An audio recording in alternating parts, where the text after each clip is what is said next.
Assalamu alaikum wa rahmatullahi wa barakatuh. Alhamdulillahi rabbil alamin. To kumisi Allah, le maître de l'univers. Allah oya salaki bo moko boye koyeba ite nzambe azali moko asangani na eloko to mutu moko te na kati ya bonzambe boye na kati ya makumisi mae pe na kati ya adoration na ye et connaissance onde nzambe asali ezala pilier fondamental ya religion na ye ya Islam. Pe to sengi na nzambe Allah akitisa kimia gracia mapamboli na ye likolo ya prophète na biso Muhammad sallallahu alayhi wa sallam, likolo ya famille na ye, likolo ya ba compagnon na ye, pe likolo ya prophète moko na moko o nzambe atinda na bosolo na tinda ete ba prophète wana bakoka kolongola biso na molili ya libunga ba guide biso na nzela ya semba. Bandeko batali chaîne ya télévision Jabal Nour toza kokoba na sujet na biso o to bandaki ya l'unicité de Dieu bomoko bwa nzambe o ezali enseignement de base o ete ya makana ba prophète banso ba prophète nyonso ya nzambe bayaka enseignement de base na bango ezalaki kobenga batu bayeba ete nzambe azali moko. Après avoir koyeba ete nzambe azali moko basambela ye basangisa ye na eloko to mutu moko te na kati ya bonzambe boye. Donc connaissance ya nzambe il faut précéder adoration ya nzambe. Ezali très important koyeba nzambe ya mboete ya kosambela ye. Ce qui n'est pas le cas na mboka na biso tozomona batu baza ko passer na adoration ya nzambe sans pour autant bayeba nzambe azali ndenge nini. C'est pourquoi na mboka na biso batu baza ko confondre nzambe na ba créature, nzambe na ba prophète ya nzambe eza na batu misu bakomi ko sambela ba prophète ya nzambe ulie ba sambela le Dieu créateur. Or que nzamba la kisi na kati ya ba écriture sainte na ye azali le Dieu jaloux alingaka te basangisa adoration na ye na ekelamu mususu.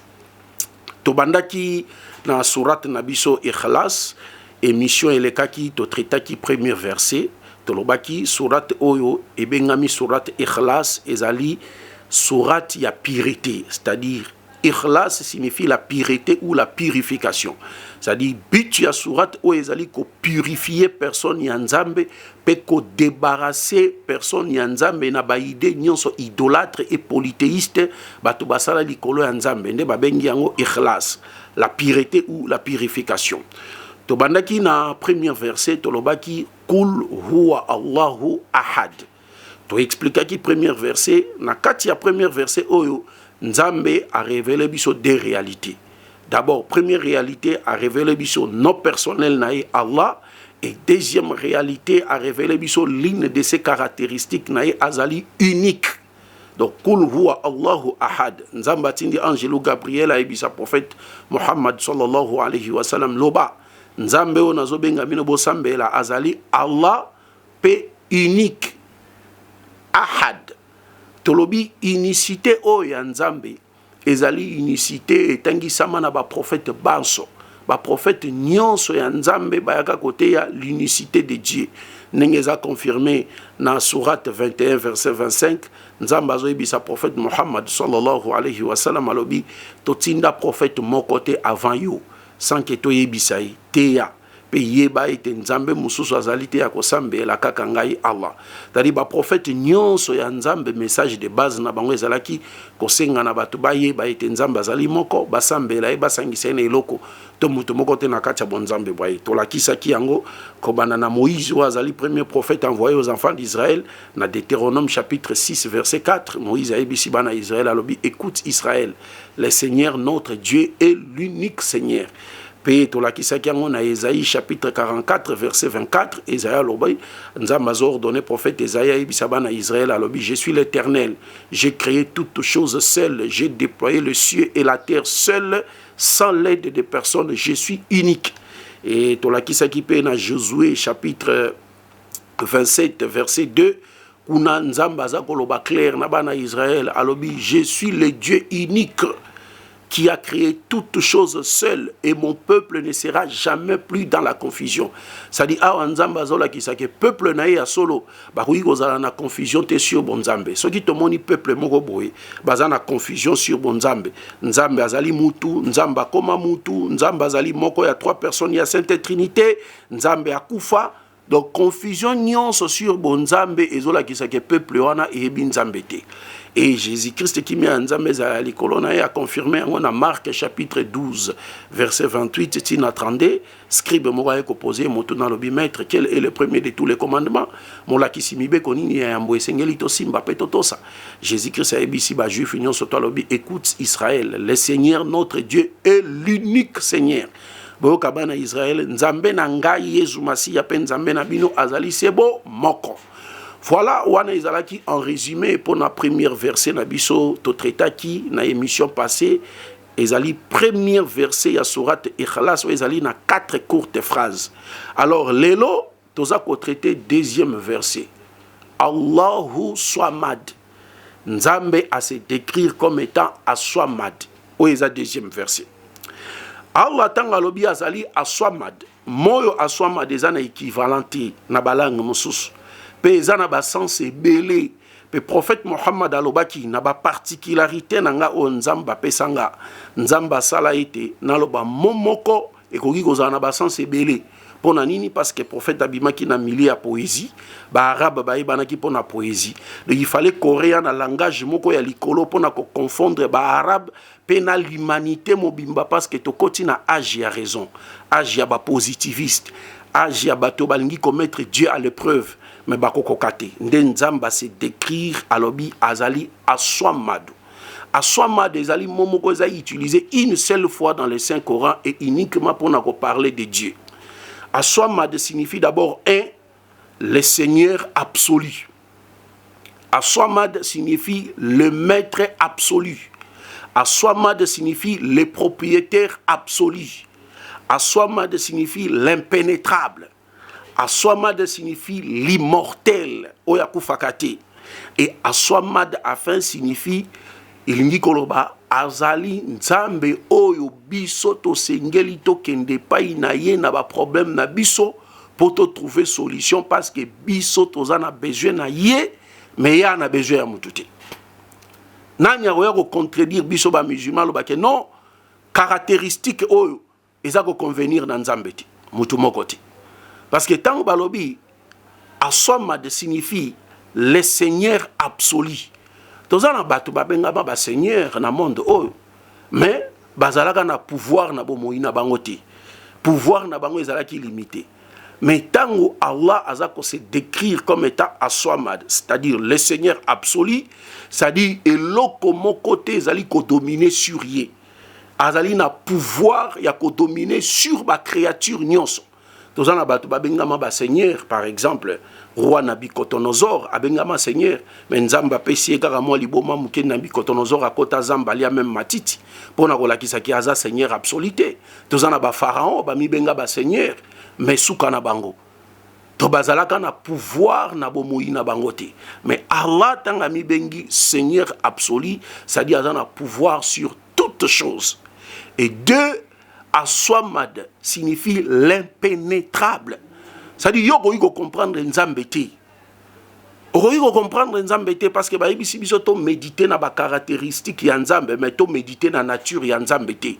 Ko yeba ke nzamba aza ndenge nini, aza mutu, aza mobali, aza mwasi, ibiso to botamaka, nzambe siko eza ndenge nini, ye abandaka mokilo ndenge nini, avant ya azala nani azalaki.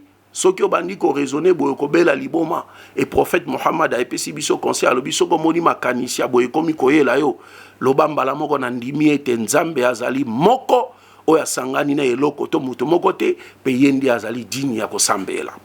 Do ya azali l'impénétrable. Okoki ko comprendre nzambe te. Et troisièmement, Aswamad signifie aussi l'immortel. C'est-à-dire ye akufaka te. Nzamba kufaka te parce que nzambe ndakela liwa. Liwa ezali créature ya nzambe. Et gozala absurde que créature o nzamba kela et que ndeko terrasser bo nzambe. Non. Donc nzambe tanga c'est écrire na kati ya Saint Coran lobi azali Aswamad signifie aussi l'immortel akufaka te. Ndenge alobi na sourate 25 verset 58 alobi wa tawakkal ala al-hayy alladhi la yamutu. Nzamba ibisi biso na kati ya Coran to placer confiance et pas inaye le vivant o ya kufakati. Do oyo nyonso akokufa azali dignité akobengama nzambe parce que nzambe akufaka te. Ndenge pe alobi yango na kati ya Bible judéo-chrétienne na Ézéchiel chapitre 28 verset 8 tina 11, prince de Tyr azami komibenga nzambe alobi ani Elohim, alobi ye azali nzambe. Nzambe ayebisi prophète Ézéchiel alobi kende koyebisa ye nakotinda bato baboma ye en face ya bato bakoboma ye. Est-ce que ya komibengama lisusu nzambe? Nzambe ye moko répondre alobi te, soki akufi aza nzambe te. Alors nzambe akoki kokufa te. Donc bandeko na biso soki eza na doctrine moko na kati ya mboka na biso oyo ezotangisa bato ke nzambe akufa pe asekwa, en tout cas ezali doctrine moko erronée et satanique parce que nzamba akoki kokufa te yenda kela liwa. Allez-y comprendre que nzamba kela satan. Satan nano akufa te, bien que satan kokufa, mais nzambe a précédé satan na liwa. Non, oyo nyonso akokufa aza dignité akobengama nzambe. Ndenge moko pe Abakuku chapitre 1er verset 12 elobi Dieu est immortel, et Paul a confirmé yango na 1 Timothée chapitre 6 verset 16 alobi que Dieu est immortel, il ne meurt pas. Nzamba akufaka te. Nde nzamba se écrira na kati ya deuxième verset alobi ye azali aswamad, c'est-à-dire azali immortel akufaka te. Et enfin nzamba alobi ye azali aswamad signifie ye azali oyo biso tosengeli tokende epai na ye na ba problème na biso po tozwa solution, parce que biso toza na besoin na ye mais ye aza na besoin ya mutu te.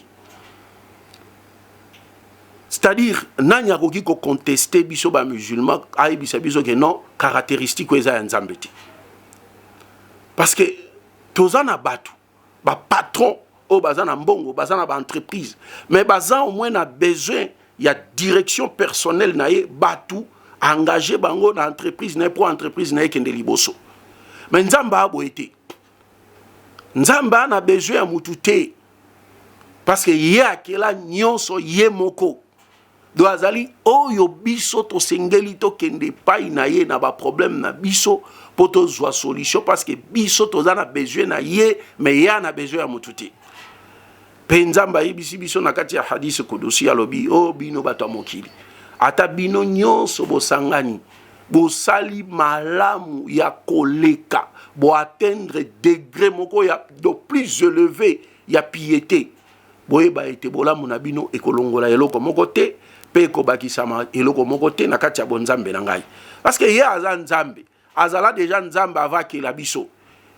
Donc ye akoma nzambe te nzambe azala déjà nzambe avakela biso.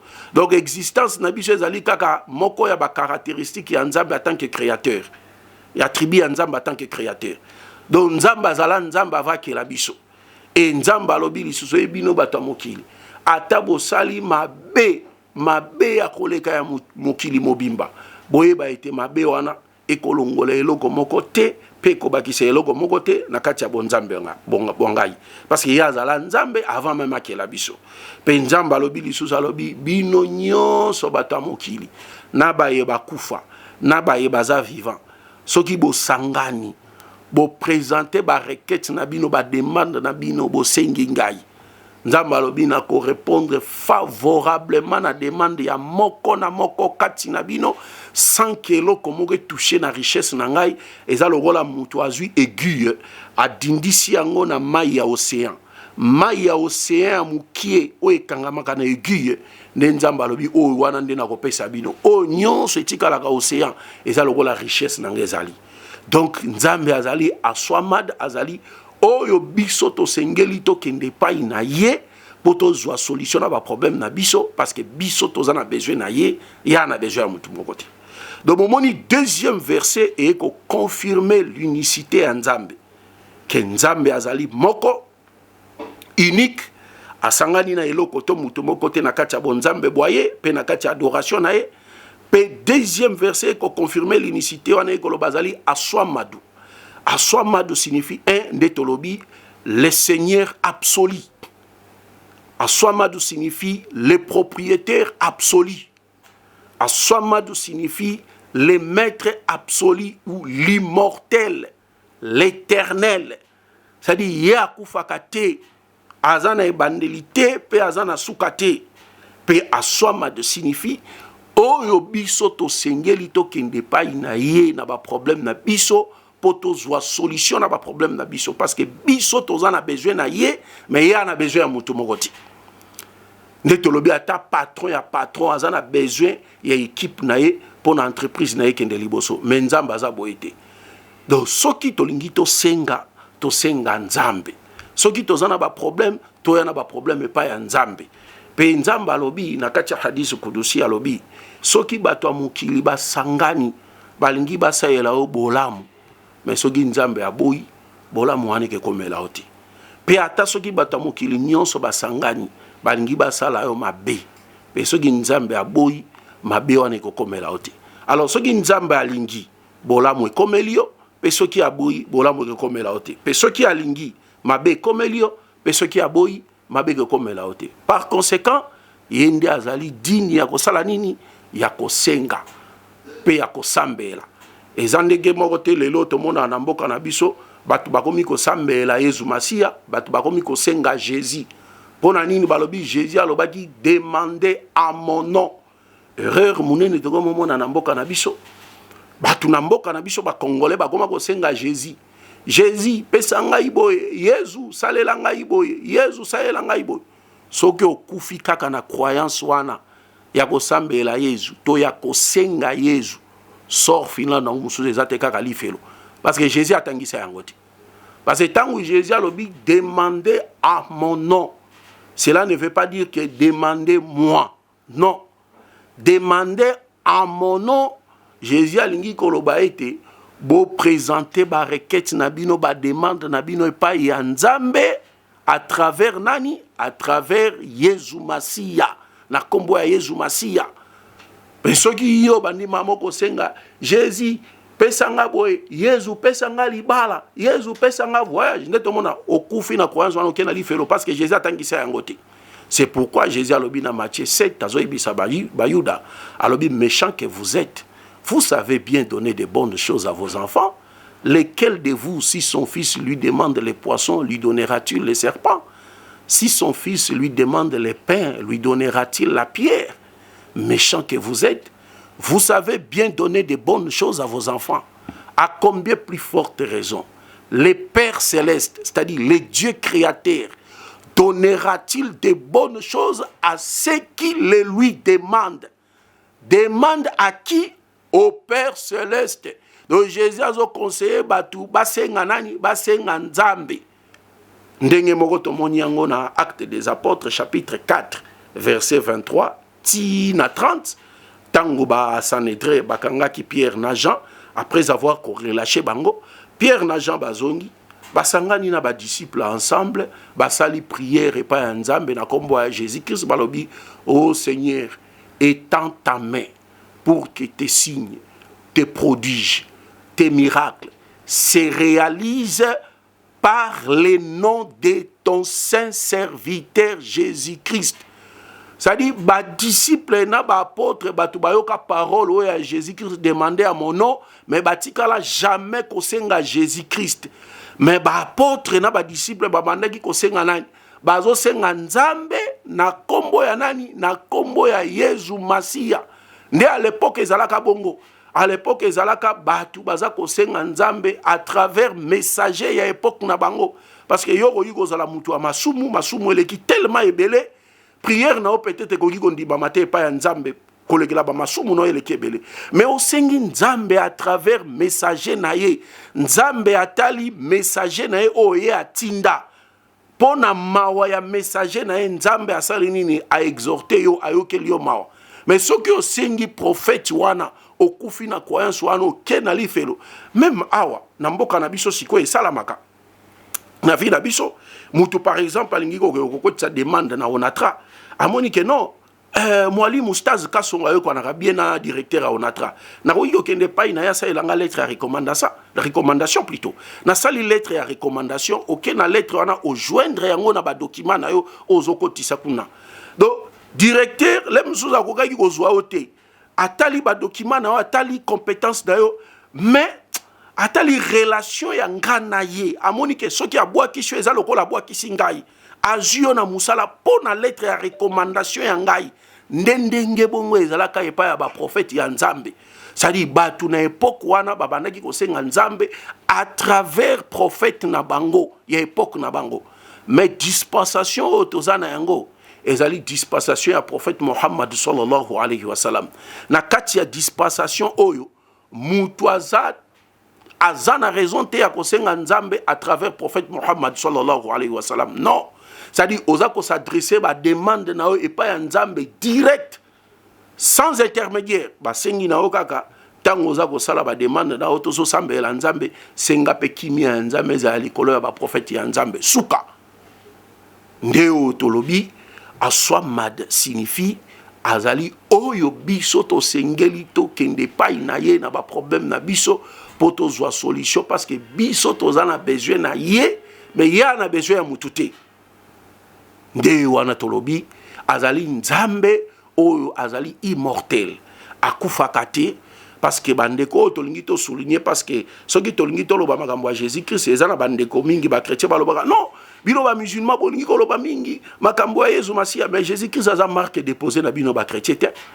Jésus-Christ aza messager ya Nzambe bien que atinda makaka pona bana Israël mais azali messager ya Nzambe o ba enseignement na eza bénéfique pona biso pe toza obligé à ko respecter. Eza ndenge moko soko respectaka président Fachi Beton, il faut pas respecter président Ibrahim Traoré na ba président mususu parce que ndenge moko président na biso Félix Antoine Tshisekedi aza président et pas na biso ndenge moko pe ba mususu wana président wana za président na bango. Donc soko to saka tata na to sape tata ya moninga ekozala bien ndenge moko e pa na biso na kati ya Islam Nzamba sengi na biso to respecter ba prophète nyonso pe to ndima bango to mettre jamais une différence entre ba prophète ya Nzambe to ndimela ka bango nyonso tout mais Nzamba yebi particularité o ya tia na chaque prophète comme Jésus-Christ tolobi o ya zali messager de Dieu, un envoyé de Dieu. Atindamaka pona bana Israël, atindamaka pona mokili mobimba te wana ezali parenthèse tokoya na ngone émission mususu pona kolakisa mission spécifique ya Jésus-Christ ezalaki destiné qu'aux brebis perdues de la maison d'Israël. Mais le lokola tosolo bela l'unicité de Dieu bon moko Nzambe eza obligé parce que tolo bela divinité à Jésus-Christ. Omoni lelo bandeko na biso ba Christ na kati ya christianisme baza kote ya ke majorité au moins 80% bazote ya ke Jésus-Christ aza Nzambe. Dieu est venu sur la terre sous forme humaine. Tolobi yango toza ko répéter sans avoir foi aux yeux. Oyo nyonso chrétien nyonso akokufa na croyance wana que Jésus aza Nzambe. Sort final na ezali felo. Et toute église chrétienne qui enseigne que Jésus-Christ est Dieu, ce n'est que l'instrument que le diable utilise pour conduire les gens en affaire. Parce que Jésus a tikala kotangi sa te ke ya Nzambe. Nulle part Jésus a tikali ke olobake non, c'est moi qui suis votre Dieu et c'est moi que vous devez tous adorer. Jésus a tangi sa yangote. Ba enseignement à Jésus-Christ c'est plus que clair.